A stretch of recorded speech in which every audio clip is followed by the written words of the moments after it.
Olá, pessoal. Boa tarde a todos. Espero que estejam todos ouvindo bem.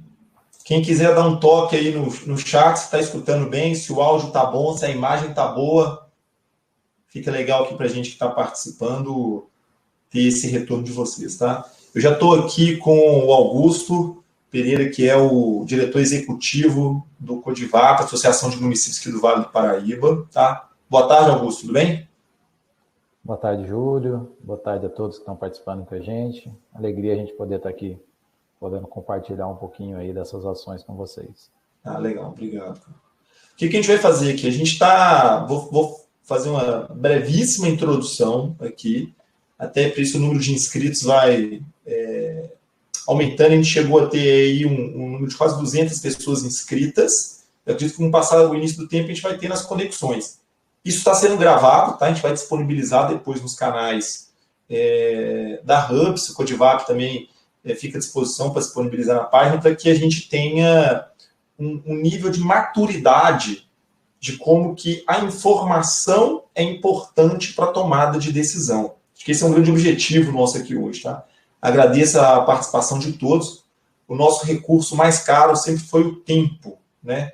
E a gente percebe que nestes períodos o tempo se tornou mais escasso ainda. Então, obrigado para quem dedicou um pouquinho do tempo para estar aqui participando com a gente. Obrigado ao Augusto também por ter dedicado esse tempo, tá?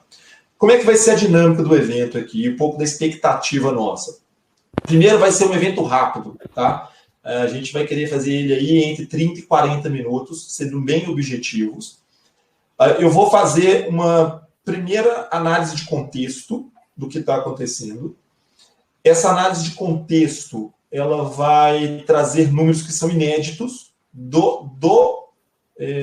das regiões do estado de São Paulo, um comparativo entre as regiões do estado de São Paulo com a região que o Augusto hoje é o diretor executivo aí da Associação Municipal, que é o Codivap, e a gente vai tentar tirar aqui alguns insights de como este monitoramento, que vem acontecendo desde o início da pandemia, ajudou a tomar as decisões importantes em um momento tão sensível da sociedade aí para preservar vidas, para ter o menor impacto possível na atividade econômica, para ter o gasto mais efetivo dos recursos públicos, para orientar a população. Então, a gente tem esse objetivo, tá? De mostrar, depois de um ano, como que a gente está comparando esses dois momentos. Aqui na Hubs, a gente tem um lema, né? Um norteador que é: todo mundo pode tomar decisões melhores se tiverem mais informações do contexto que está inserido. E na sociedade da informação, na sociedade da hiperinformação, da superconexão, a gente corre o risco de ser afogado com a grande quantidade de dados que a gente recebe de todos os lugares. Então a gente tem um trabalho e a gente se dedica a tentar achar a informação adequada. Para que fim? Isso serve para cuidar da saúde, e aqui o Codivap é o nosso primeiro cliente a completar um ano de monitoramento com a plataforma Cidades Saudáveis, né? Todos os outros municípios que vieram depois têm o Codivap como um exemplo, né? Então aqui já fica até como pode dizer, um agradecimento ao Codivap, porque quando você oferece uma solução, mostra um desempenho, mostra uma possibilidade, é normal que as pessoas saberem onde isso já está funcionando.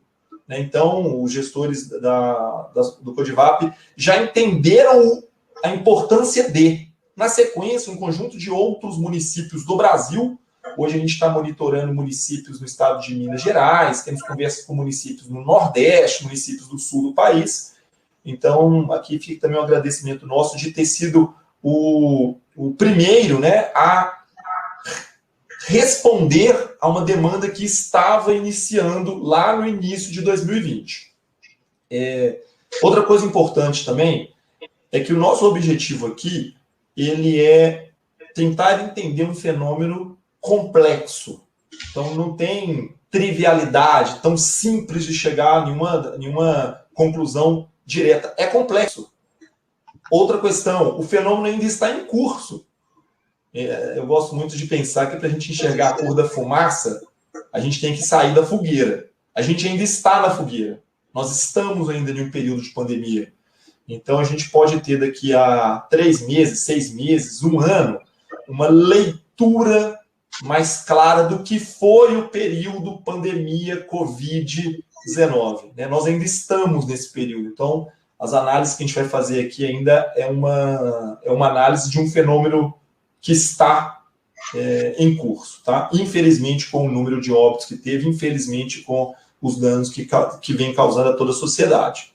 Mas, com uma leitura positiva de que a gente tem conseguido cumprir um papel. E o que eu acho que é esse papel? Né?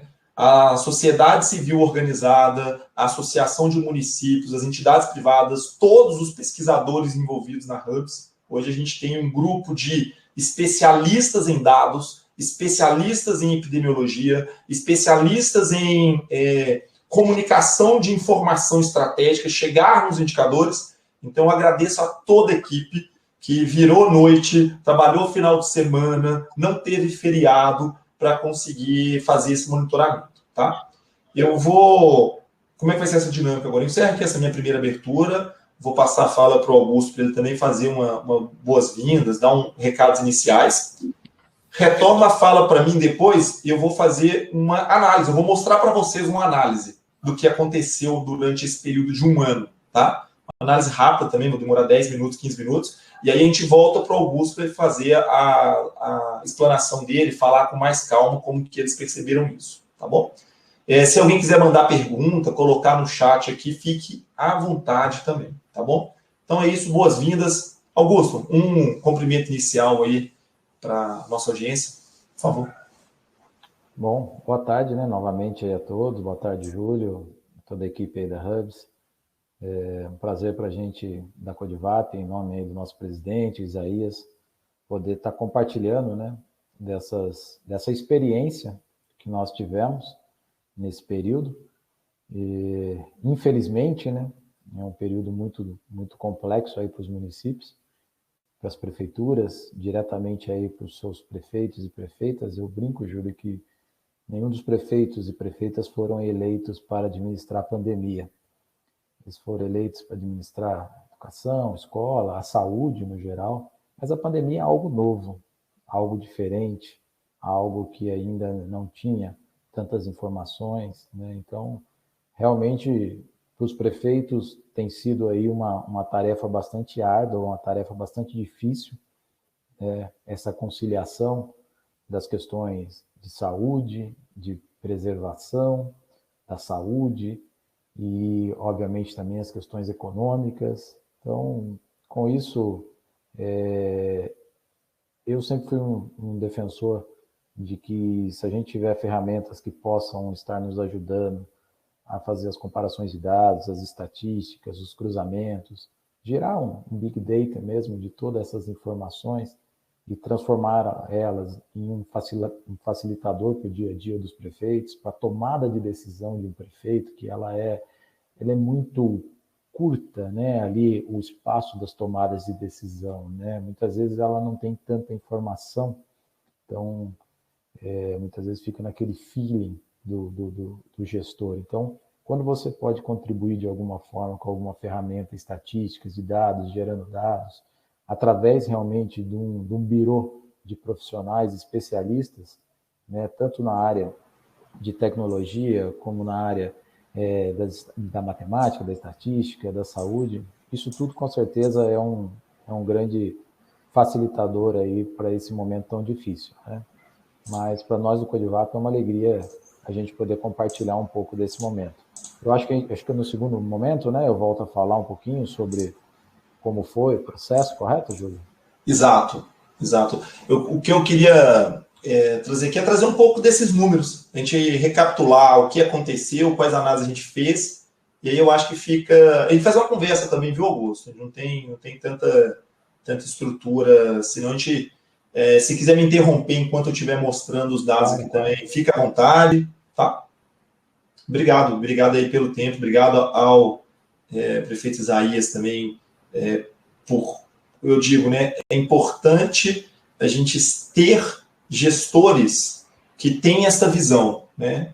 A gente atua aí com segmentos falando sobre cidades inteligentes, dados para tomada de decisão, e nem toda, não está em todo o setor público essa visão. Então também fica aí um reconhecimento da nossa parte do bom trabalho que vocês vêm fazendo, tá? Deixa eu compartilhar minha tela aqui, pessoal, e aí eu acho que isso vai nos ajudar a ter um pouco do que é o fenômeno, tá? Do que está acontecendo. Todos já veem minha tela, certo? Vamos lá. O que eu queria que a gente primeiro conversasse aqui? Antes de eu entrar nos detalhes, o programa Cidades Saudáveis, tá? Ele é um programa que surge para uma plataforma para integrar os dados da saúde pública. A gente vem trabalhando nesse momento com dados do Covid em especial, mas ele se estende para dados para além da temática pandemia. A gente já está monitorando alguns consórcios, tá? O Codivap é o primeiro, tem municípios em outros estados. A gente tem feito trabalhos também de monitorar a nível estadual, uma série de coisas de coleta de dados, monitoramento da vacinação, enfim, uma série de questões. Isso aqui está público, tá? A gente pode colocar aqui no chat depois, eu coloco no link para quem quiser visitar, quem quiser conhecer. O que eu queria trazer aqui de mais relevante nesse momento é que o ambiente de monitoramento que o Codivap tem acesso, que os prefeitos têm acesso, que a população tem acesso, ela sempre mostra uma fotografia do que está acontecendo, tá? Essa fotografia, ela permite a gente fazer análises. Estou mostrando aqui um pouco do comportamento durante todo o período, né? Como que foi a curva dos números de casos, dos números de óbitos, de como que a gente está comparando as regiões, né? E aí tem um estudo detalhado para sub-regiões dentro da área de atendimento do Codivap, que é uma associação municipal que tem 44 municípios pertencentes, como que está a capacidade hospitalar, né? Em que momento que elas estão com sua capacidade máxima. Mas ao invés de fazer aqui uma análise, eu vou chamar do momento, a gente criou um comparativo aqui, tá? Eu vou explicar um pouco como é que vai funcionar essa minha leitura. A gente vai ter à esquerda, majoritariamente aqui da tela, os dados de um período de 2020, tá? Por uma questão que mesmo de proximidade com a data de hoje, a gente está pegando 19 de maio de 2020 e eu vou estar comparando com 19 de maio de 2021. Eu falo que é uma comparação entre duas fotografias. Isso nos ajuda a entender um pouco o fenômeno. O que a gente tem aqui? Em 2020, em maio de 2020, a gente tinha as regiões do estado de São Paulo, que é dividida no Departamento Regional de Saúde, né, essa Diretoria Regional de Saúde, ela tem 17 regiões de atendimento. E a gente vê que há um ano atrás, eu tinha 2 regiões numa classificação de muito risco, tá? Passando para o ano atual, a gente tem mais regiões em um grupo de risco alto, com deslocamento, inclusive, né? Indo mais aqui para a região norte, noroeste do estado de São Paulo.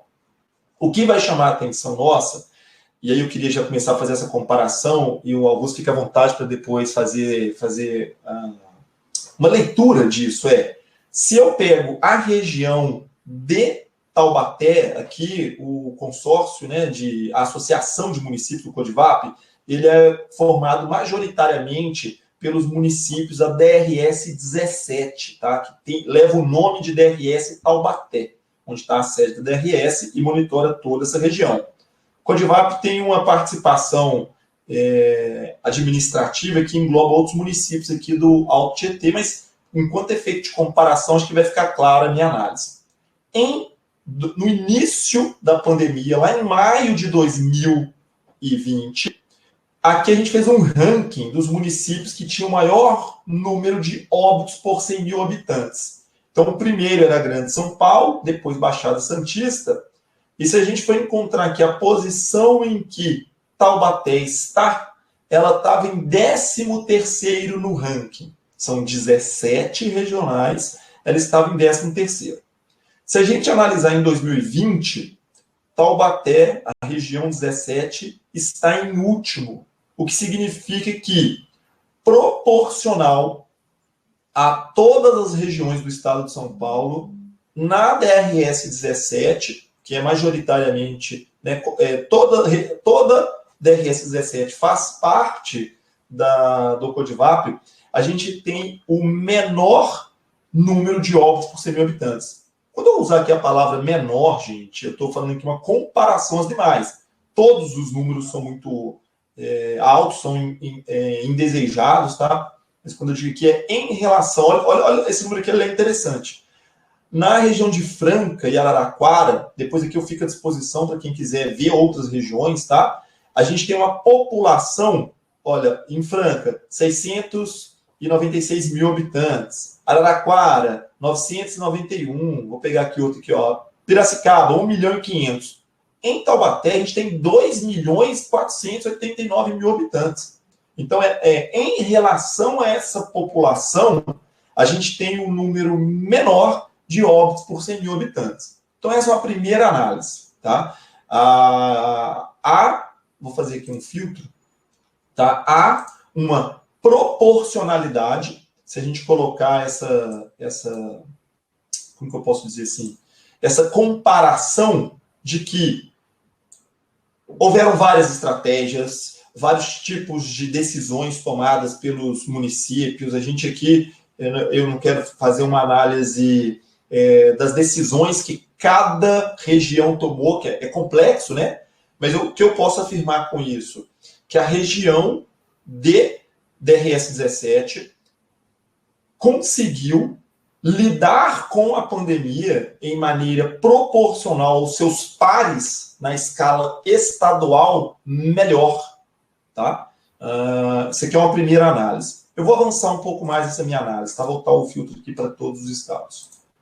Quando a gente compara a ocupação de leitos de UTI, e aqui o que demonstra esse mapa do estado de São Paulo? Eu tenho as DRS, e elas estão ranqueadas pela capacidade de ocupação do leito. Então, aqui, mais uma vez, há um ano atrás, a Baixada Santista era que tinha a maior ocupação de leitos hospitalares, tá? Seguido de uma sequência aqui. A região de Taubaté, que a gente percebe que é a DRS 17, ela está em 7º lugar. Ela era a 7ª com maior ocupação. Quando a gente compara com agora, com o momento atual, ela ganha posição, né? Estar no topo aqui é ruim, que é uma lista dos que estão com maior ocupação. Ela também, proporcionalmente, está em 13º. Vocês já observam aqui que as grandezas saltam, né? A DRS 17, ela tinha aqui, há um ano atrás, 40% da capacidade hospitalar ocupada, tá? Leitos aqui para atendimento de Covid, e a gente tem agora a região aqui com 79%, batendo aqui próximo de 80%. Tem lugares que estão em situações, Barretos está atualmente com 96%, 97% da capacidade hospitalar ocupada. Barretos, na comparação anterior aqui, estava com muita capacidade hospitalar. Isso então mostra como que o fenômeno está se comportando em cada uma das regiões, quais decisões foram tomadas para lidar com o fenômeno. O que a gente percebe agora aqui, avançando um pouco mais? E aqui eu queria chamar a atenção de vocês, pedir aí esse cuidado na leitura da audiência, e eu vou fazer esse cuidado aqui. Eu estou vendo aqui a chamada agora, o Kenji, né? Tudo bom, Kenji? Pediu para eu dar uma olhada em Sorocaba, né? Deixa eu voltar aqui, Kenji, e vou olhar Sorocaba para ti, e depois eu avanço com a minha análise, tá? Região de Sorocaba, cara, vamos pegar só ela aqui. Fazer o filtro aqui dos nossos dados. Ó, Sorocaba tinha um número baixo, que 2,7 de óbitos por 100 mil habitantes, agora está com 205. Se eu for olhar o ranking dela, né, como que ela lidou com o fenômeno, eu acho que ela tinha caído. Quer ver? Ó? Sorocaba, primeiro, segundo, terceiro, quarto, quinto, sexto, sétimo. Ele era o sétimo no início do ano. Agora, primeiro, segundo, terceiro, quarto, quinto, sexto, sétimo, oitavo, nono, décimo primeiro. Não, conseguiu proporcionalmente em relação aos estados e para 11º, tá? Eu vou disponibilizar esse ranking para vocês, tá, pessoal? Isso aqui vai ficar disponível. Mais uma vez, o nosso objetivo é dar visibilidade aos dados, é dar acesso à informação, tá? Eu disponibilizo essa aplicação para todo mundo. Ela já está pública, inclusive, no nosso site. Olha que interessante essa visão aqui. Eu estava chamando a atenção para a leitura do eixo Y, tá? Esse eixo aqui da grandeza. Observem, eu olho aqui rapidamente e vejo o tamanho das barras. As barras estão da mesma altura. É um cuidado técnico que a gente tem que tomar aqui para não ficar ruim de ler. Mas o máximo no meu eixo aqui era 4.000. O máximo no meu eixo aqui agora é 15.000. Então, eu peço que todo mundo faça sempre uma comparação e leve em consideração o eixo, tá? A grandeza que tem. O que eu queria mostrar com isso? As informações aqui das DRS, tá? Geral, eu vou ter eu tinha um movimento de crescente no início da pandemia. Eu estou olhando aqui março, abril e maio de 2020, tá? Março, abril e maio, os últimos 3 meses de 2020, e a gente viu o fenômeno crescendo. Se vocês lembram aqui, a gente estava numa sensação de pânico. Agora, os últimos março, abril e maio, a gente tem uma estabilidade do fenômeno, com uma suave tendência de queda. Eu diria que aqui a gente estava em um carro em movimento que estava indo de 0 a 40, 50, 60, muito rápido, e agora aqui a gente está em um carro que está a 100 por hora, e ele foi para 99, 98 por hora. A gente ainda está numa velocidade alta, a gente está em um patamar alto, só para trazer números, né? Novos casos por dia confirmados há um ano atrás, a gente tinha aqui uma grandeza para toda a região de São Paulo, para todo o estado de São Paulo, de 2.000. Hoje a gente tem aqui, o último número é 5.400, é um pouco mais do que o dobro, tá? Eu consigo vir aqui e entender como é que deu esse comportamento por cada, vou chamar aqui, sub-região. Eu vou pegar a sub-região de Taubaté, que é a DS17, aqui onde o Codivap atua, e a gente percebe o mesmo padrão acontecendo, tá? Agora filtrado só Taubaté, um crescimento entre os meses de março, abril e maio, uma estabilização nos últimos 3 meses, com valores bem mais altos. A gente tinha, para a região de Taubaté, 53 novos casos, hoje a gente está aqui próximo de 1.200 novos casos. Óbitos, mesma atenção para os valores do eixo, tá? Aqui o máximo que era 10, o máximo que agora é 100. Há um ano atrás, a gente estava registrando aí 9 óbitos por dia. Hoje, a gente está registrando, em média, 34 óbitos por dia, né? Depois a gente vai mostrar um pouquinho da média móvel. O que isso mostra? Tá? Que o fenômeno, ele está bem mais elevado, mas ele parou de acelerar. Mas a gente não tem conseguido, isso é a nível também Brasil, tá? Isso aqui a gente monitora várias escalas, ele não está diminuindo na proporção que poderia. Há uma série de fatores para isso, o avanço da vacinação, que eu acho que terá um impacto nisso, continuando com as medidas de isolamento, todas as questões aqui. Vou avançar um pouco mais, tá? Para a gente poder fazer essa análise. Então, eu vou voltar a minha análise aqui para todo o estado de São Paulo. Vamos ver aqui agora um pouco como que estavam os casos, né, por 100 mil habitantes lá há um ano atrás. Olha que interessante esse mapa. Agora eu estou vendo os dados com mais foco na DRS 17. Tá? Ela é subdividida em 4 macro-regiões.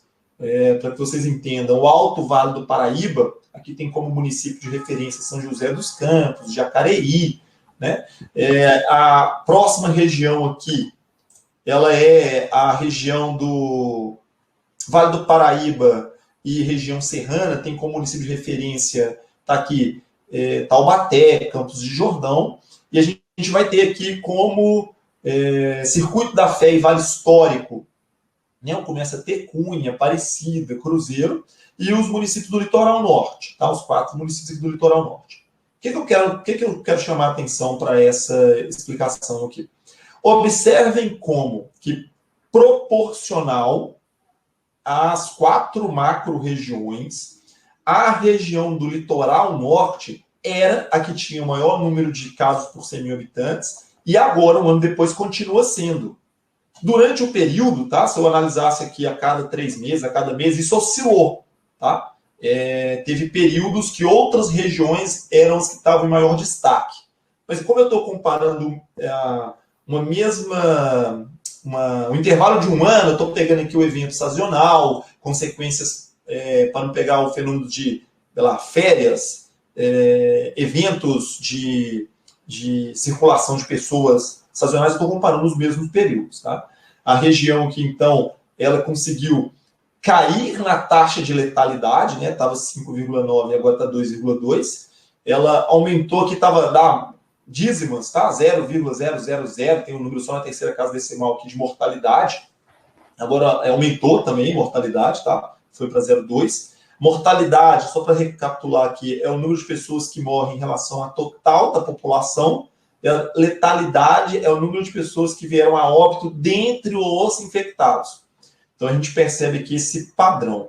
Eu posso aqui vir e tentar fazer uma comparação por sub-região. Vou pegar aqui a região do Litoral Norte e ver só ela, tá? Então, ela, em específico, tinha uma taxa de letalidade que oscilou, não é tão grande essa oscilação, né? A taxa de mortalidade, sim, aumentou. Vamos pegar o Vale do Paraíba aqui, o Alto Vale do Paraíba, tá? Olha, estava com a taxa de letalidade muito alta há um ano atrás, essa taxa de letalidade caiu. Posso pegar aqui Circuito da Fé e Vale Histórico, tá? Estava com a taxa de letalidade alta, essa taxa de letalidade também caiu. Uma coisa que eu queria já dizer aqui, e eu estou vendo bem pelas perguntas do chat aqui, e aí já fica uma pergunta, tá? Vou fazer aqui também uma pergunta, uma provocação para a gente refletir. Qual seria o impacto se todas as regiões do Brasil conseguissem fazer esse tipo de análise? Eu tenho o macro, que o Estado gerencia, o governo federal, né, poderia gerenciar, o Estado poderia gerenciar, e a relação de agrupamento de municípios entenderem a sua dinâmica intra-regional, né? E aí a gente consegue fazer esses tipos de análise. Avançando para dar tempo aqui das falas do Augusto. Olha que interessante essa análise nossa. Eu vou tirar o filtro que eu tenho aqui, tá? É uma análise sobre a ocupação de leitos de UTI.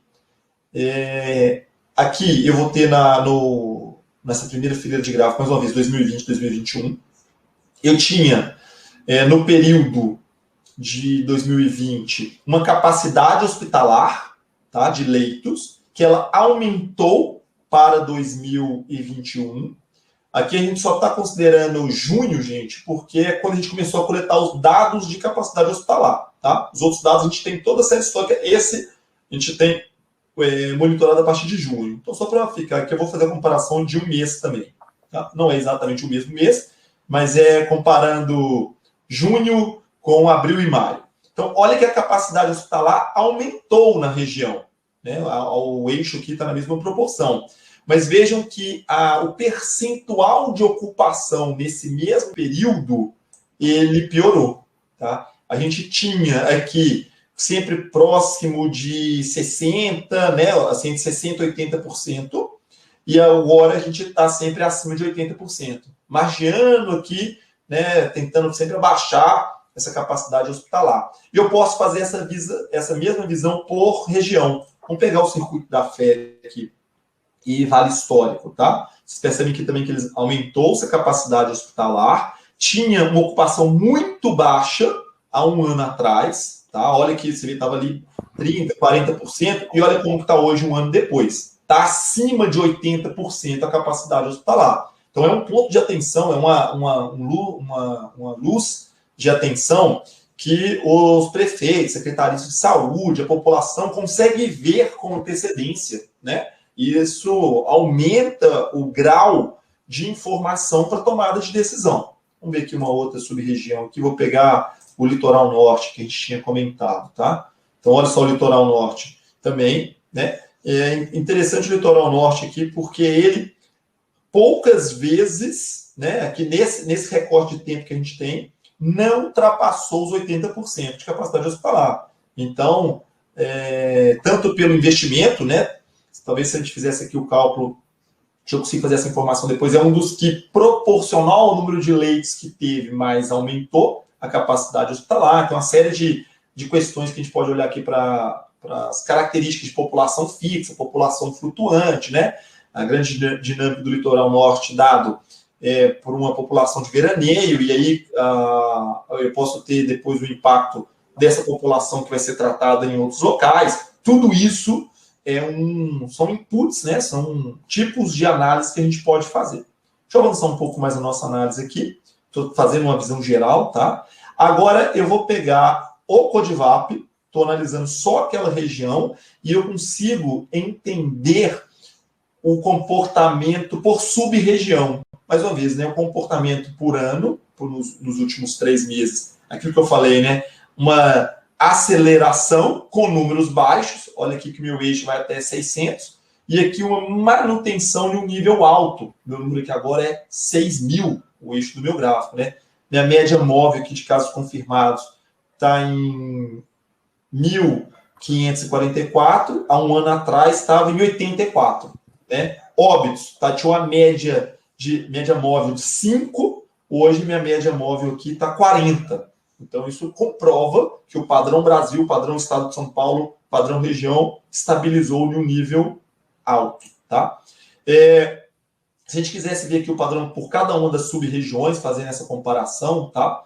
A região aqui da Associação do Codivap é subdividida em 6 regiões, de 1 a 5 coincide com a área atendida pela DRS, né? A sub-região 6 pega a região de Mogi. Então, só para a gente pegar aqui um pouco, o litoral norte é a sub-região 5, olha que comprova o padrão, tá? Eu não vou mostrar todos, porque o padrão ele é muito... ter o mesmo padrão é um tipo de análise, né? Vinha em um ritmo de aceleração com uma grandeza menor, e agora aqui eu tenho uma estabilização com números mais altos. O litoral norte tem uma média de novos casos, média móvel de 153, antes tinha de 23. Óbitos, olha para você ver que lá no início da pandemia, havia vários dias no litoral norte que eu não tinha nem a confirmação de nenhum óbito novo, né? Uma média móvel aqui baixinha. A gente teve essa manutenção. Hoje aqui é uma média móvel de 2 óbitos, né? Alguns picos aqui, mas hoje está estabilizado aqui, próximo de 2, 3 óbitos por média móvel. Tá? Vou pegar aqui um pouco. Pegando esse gancho teu aqui das sub-regiões, eu diria que assim, no começo a gente foi muito desbravando uma terra que a gente não tinha nenhum conhecimento ainda quando a gente começou com a plataforma, e eu acho que quando você fala até da questão da Codivap ter sido a pioneira, essa plataforma ela foi se adaptando e se customizando a roupagem que é a necessidade do momento tanto da região como das sub-regiões traziam naquele momento, né? Exato. Esse fator sub-região é um fator que a gente iniciou um pouquinho depois, né? Alguns meses depois, a gente iniciou o global, depois a gente foi, vamos dizer assim, individualizando e tratando cada sub-região, até porque, como você mesmo falou, diferente de outras regiões administrativas da DRS, nós estamos falando de uma região de 2.400.000 habitantes. Então, ela acaba tendo um diferencial bastante grande do ponto de vista geral quando você fecha uma análise, principalmente numa análise de leitos, de contaminação, enfim, de óbitos, de como a pandemia, de como o vírus avançou, né? Então, como a região é muito grande, a gente tem muitas particularidades nas sub-regiões. Então, eu diria que quando a gente conseguiu subdividir a plataforma e ela olhar individualmente cada sub-região com a riqueza de detalhes, com a necessidade e com o perfil que reverberava de cada sub-região, tanto de necessidade como de avanço da pandemia, aí sim a gente conseguiu o objetivo, que era fazer uma discussão mais técnica, mais qualificada com o próprio Estado, na tomada de decisões naquele momento, no ano passado, que era uma coisa assim, praticamente quase que 3 ou 4 mudanças durante a semana. A gente rodava essa plataforma aí quase que todo dia para uma tomada de uma decisão numa reunião que a gente ia ter com um órgão de controle, com um órgão de Estado, com a própria Secretaria de Estado da Saúde, com o próprio gabinete do governador, enfim. Então, a gente se utilizou muito dela, assim. Então, eu queria dar esse ênfase, essa questão da divisão por sub-região. Eu acho que isso é um fator que engrandeceu muito a visão, né, e a tentativa de acertabilidade que a gente queria ter e de precisão nas discussões, baseadas em informações técnicas. Perfeito, Augusto. Uma coisa muito legal que você falou, Augusto, é que a pandemia, se os prefeitos, né, ninguém foi eleito e tem a preparação para lidar com a pandemia, o mundo não está preparado a lidar com a pandemia, tudo que a gente está fazendo aqui foi, de uma certa maneira, pioneirismo, né? Todas as ações que a gente fez. E a gente foi conseguindo manter feedbacks rápidos, né? Feedbacks de como ajustar, e para que todo mundo tenha essa noção.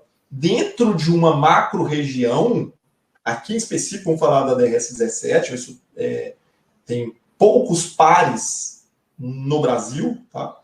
Eu tenho características completamente diferentes, né? Eu tenho um eixo Dutra com a visão, com entendimento, população de comércio, serviço, polos educacionais, transporte. Eu tenho a região da Mantiqueira, região norte, o Vale Histórico, eu tenho toda a parte litorânea, faz proximidade com a região metropolitana de São Paulo, faz divisa com outro estado. É muito bom conseguir entender que a política pública orientada ao combate da pandemia e à saúde não pode ser feita de maneira generalista, né? E aqui a gente consegue entender por quê. Porque em cada uma das regiões o fenômeno chegou em um período diferente, né? O pico foi de um período diferente. Eu lembro... A gente conseguiu também ver a onda, né, Júlio? Por onde que o fenômeno foi vindo, né? Aquele princípio teve um período que ele veio da região da Grande São Paulo, da saia de Grande São Paulo ali, Mogi, e a gente viu a questão vindo, a gente conseguia já monitorar, inclusive de forma preditiva aí, já fazer uma análise do que ia acontecer e como que seria a evolução. No eixo Dutra, que é uma questão que muitos achavam que seria as cidades que estavam ali vizinhas à Dutra, ou que tinham a Dutra cortando também, achavam que ia ter um aumento, e não foi bem assim também, a gente conseguiu analisar isso. Na verdade, houve uma migração do fenômeno da pandemia o ano passado da Grande São Paulo, realmente, da região em torno, e vindo da região de Mogi, São José, em direção ao Vale Histórico, né?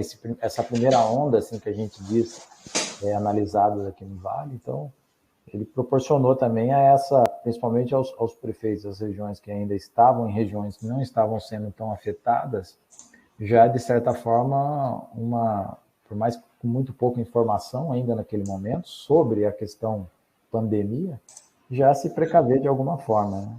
Eu tô até abrindo aqui, Augusto, essa análise da evolução, né, da série histórica que a gente fez, e é importante a gente entender esses comportamentos, tá? Enquanto ele abre, que ela já abriu, a gente, essa informação, que é o fenômeno ao longo do tempo, né? Como que ele evoluiu ao longo do tempo. Então a gente vai ter, à medida que o tempo vai passando, como que está a ocorrência, aumentar a velocidade nossa aqui, como que está a ocorrência do fenômeno, né? Onde que ele mais cresce. Então era muito mais, o que o Augusto acabou de falar, né?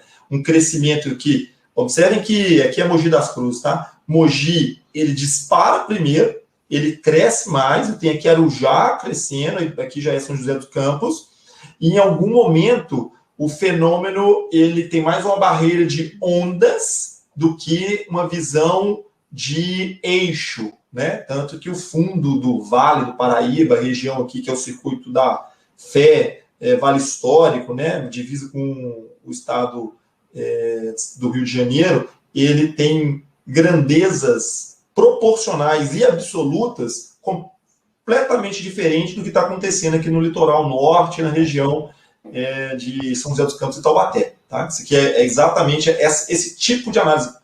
Eu comentei, pessoal, que isso que eu estou mostrando aqui, nesse comparativo, é uma síntese do comparativo, mas todo dia tem um dado novo sendo lançado. Toda semana a gente faz um sumário executivo, né? Uma análise do que está acontecendo e o que tende a acontecer. A região, ela não foi surpreendida, né? Vou chamar assim, com qual seria a fase de classificação que a gente tentava antecipar. Os critérios estão dados, a gente tem as informações, então, com alguns dias de antecedência, a região já sabia que se iria aumentar ou não o avanço ou restrição da fase, né? E a gente consegue ter essa visão de se o fenômeno está aumentando ou diminuindo e qual é o impacto dele, né? Enfim, eu acho que esse aqui é um pouco, fica aqui o convite, tá? Para quem quiser, eu vou colocar no chat aqui, tá? Para que todo mundo possa depois navegar, conhecer, dar feedback. Aqui exatamente essa apresentação que eu estou mostrando aqui. Ela é essa, tal, do Codivap, é o painel, tá? Vocês acessam também pelo site do Codivap, tá bom? E lá tem todas as outras ações feitas pela associação. E esta, que é o comparativo, tá? Feito para essa apresentação, ela está aqui no final, tá? É isso aqui, ó. Hubs, análise comparativa, um ano de monitoramento. Tá? Tem outras coisas que a gente está fazendo que fica aqui à disposição. Eu queria agora, cumprindo um pouco do que eu tinha dito, eu fico à disposição para voltar e mostrar algo, tá? Augusto, o que a gente pode dizer de aprendizados da Associação de Municípios aqui do Vale do Paraíba, de importância de estarmos usando essa capacidade de ler os dados para tomada de decisão e como que você vê o momento atual e a projeção disso? Júlio, eu sempre fui um defensor que, se a gente puder ser colaborativo com a tomada de decisão do gestor público sendo fundamentada em dados, essa decisão, obviamente, que ela passa por um feeling e conhecimento do gestor público, mas ela pode ser muito mais assertiva se esse gestor tiver uma base de dados que componham essa cesta de informações para que ele possa tomar a melhor decisão. E ainda mais quando esses dados eles são feitos aí através de uma série estatística, com uma inteligência de cruzamento de dados. Então, assim, em toda a minha vida na área pública, na área de gestão, eu sempre defendi que isso é o caminho, é um facilitador. Né? A gente fica feliz de ver, de certa forma, que a região teve os números que você apresentou, está com os números até comparativos ao ano passado. É claro que eles são muito maiores, né? Mas, em média, quando a gente compara com outras regiões, a gente quer os prefeitos, as prefeitas, os gestores, todos que estiverem envolvidos, né, nesses municípios estão de parabéns, porque o esforço foi mútuo de todos.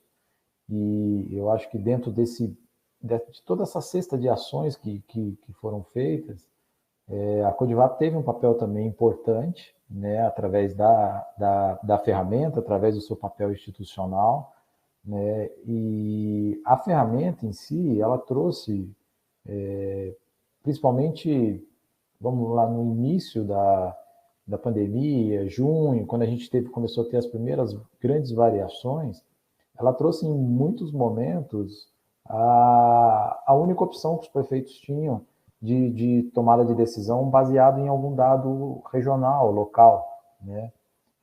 Então, isso também foi muito importante.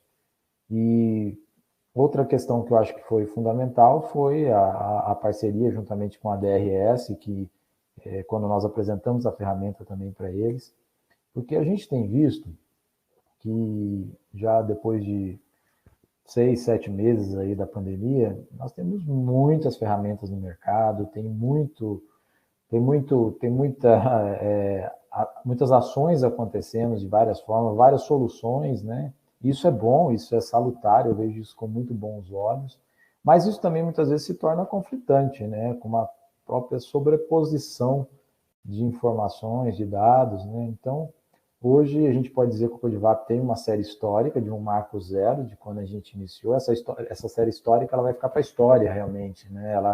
Ela vira um marco zero que não se perde mais no tempo, até para outras situações que venham a acontecer aí no futuro. Esperamos que não, mas nós, hoje, que trabalhamos à frente aí da gestão pública, temos que trabalhar com a questão realmente aí de prevenção, de análise prévia de informações, de movimentação do cenário, seja ele econômico, seja ele sanitário, seja ele qual for o cenário, porque o líder, um dos papéis do líder é realmente prever algo que vai acontecer e tentar minimizar os impactos desses acontecimentos, né? E com isso, a utilização de uma ferramenta, de uma plataforma que possa realmente, e principalmente tenha essa base de confiança dos seus dados, né? Ser colocado para ele, o prefeito ali naquele momento tomar a decisão é muito importante. Eu me lembro que um dos nossos grandes desafios também da ferramenta era a captação dos dados, né? Dados primários, dados secundários, criar essa sensibilização, criar essa nova rotina dentro das prefeituras de alimentar dados de uma plataforma, de uma associação, no momento onde você estava discutindo se tinha leito ou não tinha leito, muitos profissionais de saúde sobrecarregados, e ainda ter que ter alguém informando, trazendo uma informação, parando alguns minutos, muitas vezes eram próprios profissionais de saúde que estavam à frente nas pequenas prefeituras, que tinham que parar e digitar informações ou mandar informações para a gente. Então, assim, essa sensibilização, estou aqui só meio que contextualizando o que foi o acontecimento de tudo, né, para chegar no que a gente chegou. Então, tudo isso foi muito positivo, a gente, como entidade, ficamos muito satisfeitos. Queríamos até fazer mais, eu acho que a gente pode avançar mais nessa questão dentro da própria plataforma, em outras áreas da saúde, não só a área COVID, né? É algo que a gente almeja para o futuro, estamos tentando criar as condições para que a gente possa, né, avançar nisso, mas, enfim, Júlio, eu acho que para nós, juntamente com os esforços aí dos prefeitos, dos funcionários, das equipes de saúde, enfim, os esforços de todos, a plataforma veio a fortalecer a entidade, a associação, né? E, obviamente, também fortalecer a tomada de decisão para que fosse a mais assertiva possível naquilo, como eu já falei, que era algo muito distante da realidade do que os prefeitos foram eleitos, né? Algo que ninguém sabia o que era direito, ninguém sabia, muita informação, né? Em determinado momento a gente via aí um overbook de informações, de situações chegando, de soluções, né? Isso também se tornou meados de novembro, dezembro do ano passado. Eu me lembro que assim eram soluções vindo de tudo quanto é lado e muitas vezes essas soluções não eram realmente o reflexo da realidade local, né? Legal. E uma coisa sobre esse período, né? A gente pegou o período eleitoral. Sim. Né? Ainda pegou o período eleitoral, que já é uma situação de, em alguns municípios eu tive a troca de gestão, né? Outros eu tive a continuidade. Então, a importância da associação manter isso a nível macro, né? Para que não se perdesse essa visão do todo. E fica aqui também como eu posso dizer, esse entendimento da nossa parte que mais pode ser feito, sabe? Sempre mais pode ser feito. Hoje eu vejo a importância de, inclusive, descer no nível municipal, porque tem municípios com complexidade para entender qual é a sua região que mais está, vou chamar assim, com uma demanda particular em relação à saúde como um todo, né? Podemos falar de... está em alerta, né? Podemos falar de Covid, podemos falar de dengue, podemos falar de doenças cardiovasculares, várias outras temáticas. Então, eu acho que fica aqui como um bom exemplo, tá? De que quanto mais informação a gente tiver para tomar decisões, as decisões que são difíceis, complexas, desafiadoras, elas causam um impacto melhor, né? Porque você conseguiu monitorar. Principalmente as pequenas prefeituras e médias, viu, Júlio? Geralmente, sim, as grandes prefeituras existem, até dentro da própria Secretaria de Planejamento, Secretaria de Fazenda, um departamento de indicadores. Uhum. E, obviamente, estatisticamente, você tem ali analistas, enfim, pessoas que estão gerando esses indicadores, né, dentro dessas grandes prefeituras.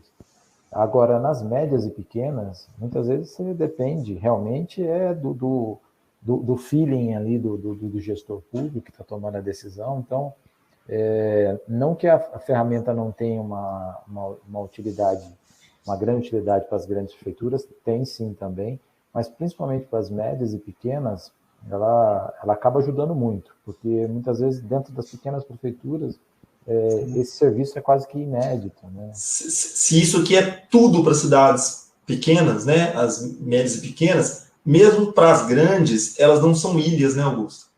As grandes cidades não são ilhas. Do que adianta a grande cidade monitorar tudo da sua região e a pandemia, ela não respeita fronteiras. A pandemia veio, vamos dizer assim, desnudar essa situação, né? Se ela traz alguns ensinamentos, um deles é esse que a gente pode ter, que se a gente não cuidar do quintal do vizinho também, isso não adianta, né? Não existe ilhas realmente. As cidades, elas se movimentam, né? Então, isso é importante aí, essa avaliação. Mas assim, Júlio, um resumo aí até, para a gente muito satisfatório, tivemos aí os objetivos alcançados. É claro que o legal disso tudo também, que essa ferramenta, no formato que ela está da Codivap, dos Cidades Saudáveis, ela é um formato também que foi desenhado pelos próprios prefeitos e pelo próprio momento também, né? Porque ela foi se customizando, a gente ia demandando com vocês e tendo a nossa cara, né? Da cara das nossas necessidades daquele momento. Então, é uma plataforma que, para a gente, ela foi ganhando aí a nossa roupagem conforme as nossas necessidades e, enfim, acho que é muito positivo. Pessoal, a gente está caminhando para o final aqui já, fazer esses encerramentos. Surgiu uma pergunta aqui que tem a ver sobre as informações, né? Elas vêm da Codivap, da prefeitura. Isso é um processo de contratação do Codivap, tá? A Associação de Municípios fez a contratação para atender todos os municípios. E o que nós fizemos, né? Nós, aqui, empresa contratada, foi acionar as secretarias de saúde de cada município, né? A gente coletou dados primários e secundários, disponibilização de formulários para preenchimento. Nós coletamos dados até, eu diria que quando começou o projeto, a gente fez um backlog, né? A gente buscou uma série histórica e começou a monitorar dali para frente. Então, essa pergunta que tem uma importância da associação ter feito ter tido essa leitura de ter a necessidade de ter essa plataforma para todos, tá? E aí a gente fez o trabalho técnico de buscar o dado no município. Vocês não têm noção ou tem noção algumas pessoas, né? Aí chega o dado da DRS, que foi fundamental, agradecer aqui a Nádia, uma parceira da DRS 17, de entender dados divergentes, né? O município tinha um dado, da DRS tinha um outro dado, o Estado, na Fundação SEAD, divulgava um outro dado, até a gente entender qual era o delay do prazo, né, do fluxo da informação. Então, isso gerou uma série de aprendizados para todos. tá? A Débora perguntando se essa informação também pode ser aplicável no tratamento de outras doenças. Com certeza, né? A gente tem, hoje, a clareza, né, de que a saúde pública se tornou um tema da pauta principal de todos os municípios. Isso vai envolver tanto a parte de outras doenças, outros agravos, outras situações, como a gestão preventiva disso, a gente parar de cuidar da doença e começar a cuidar da saúde, tá? Então é possível sim fazer essas adequações. Gente, obrigado pelo tempo.